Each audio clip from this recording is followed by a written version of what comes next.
Welcome back to Breakfast with Bob. My name is Bob Babbitt. We're at the 2xU New York City Triathlon. My guest, Erin Storie. Hi. How you doing? I'm good. Good. Thanks for having me. No problem. Okay, we haven't really chatted much before. So, growing up, Oregon? Yep, Hood River, Oregon. Okay, and were you a paddler, or what were the sports growing up? Well, I swam growing up. I was on a swim team. Okay. And then I ran a little bit in high school.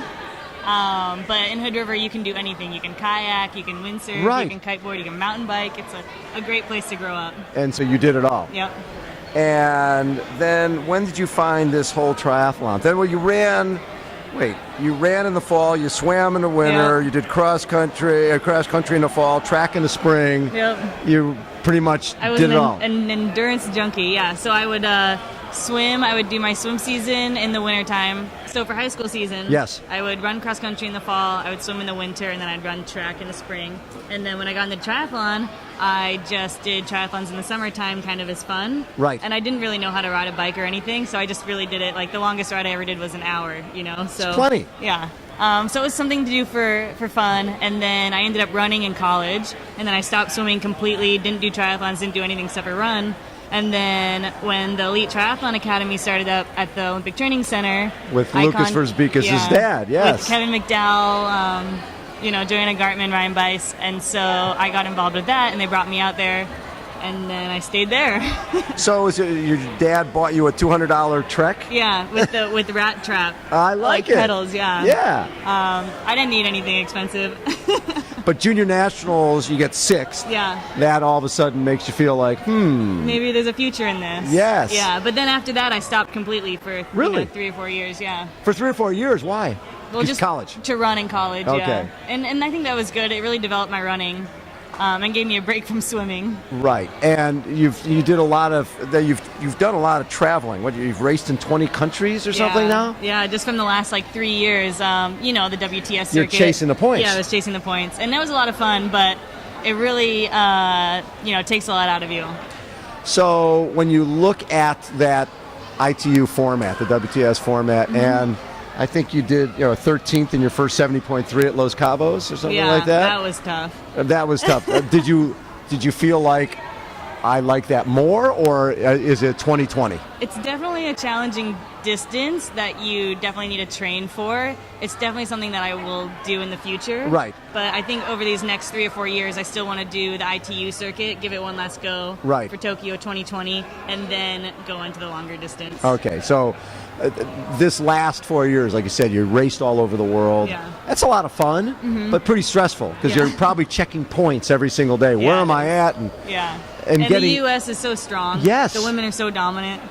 Well, and the problem with that is it's not like everybody gets in. Yeah. Right? You have to, if we've got too many top Americans who are in front of you in the points, you might not get a start in a race. No.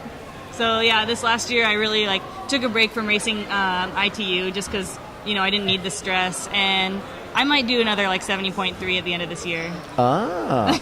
Now, have you done this race before? Yeah, I did it last year. I got third. You got third, okay. Yeah. And what did you like about this course? I really just the whole thing in general. It's put on very well. The Hudson was fun to swim in. Yes. I'm a dominant swimmer, so I like swimming. So it's a little short for me, and it's really fast. But biking up the Hudson River and then finishing in Central Park is awesome. It's pretty cool. Yeah. And the thing for a lot of the ITU athletes is that transition to longer. Yeah. The cycling is so different, Yeah. right? What you guys do is so criterium-like. Yeah. Accelerating, Power. high power, Yeah. high heart rate, then base pace for a while, and then again, where it's steady state. Yeah. Were you sort of bored when you were doing the 70.3 on the bike? No, I like it. I think you really have to have a good relationship with your bike, and I really like my bike, so it wasn't that bad. It wasn't bad at all. No. So 2020 is the goal. Yep. And what is it about these? And we watch the WTS races on TV. Crowds are crazy. Yeah. The coverage is phenomenal. Yeah. when you're in those races, talk about just what you're thinking, because everything seems to happen so fast. Yeah, it does. I mean, honestly, you don't even like recognize or realize the crowd, and like when you're racing, because you're just so focused on like, you know, the swim and the bike and the run, and then finally when it's over, you're like, oh my gosh, look at all these people that came out to watch me, or Right. like, look at all these people that followed me on Twitter, or, you know, and like then you like feel the support after it's happened, but you know, during the race, you're so in the moment, you don't really realize it. So Gwen Jorgensen, gold medal, having a baby, is coming back, right? Sarah True looks like she's transitioning, 70.3, just had on the show. Katie is all in for 2020, and Summer Cook and yourself and Taylor Spivey. Yeah. It's deep. Mm-hmm. I mean, the Americans are probably the best, have that best depth in the world. How do you compete with all these great women that are out there? You know, I think it really raises the bar for triathlon. It just makes our sport in general better. Yeah. You know, you look at USA Swimming and USA Track and Field, like they're dominant around the world too, and you know, now USA Triathlon is dominant around the world. It's just, you know, it's just our culture. So if you want to be the best in the world, you have to be the best American first, and then you can be the best in the world. And you love it. How old are you? I love it.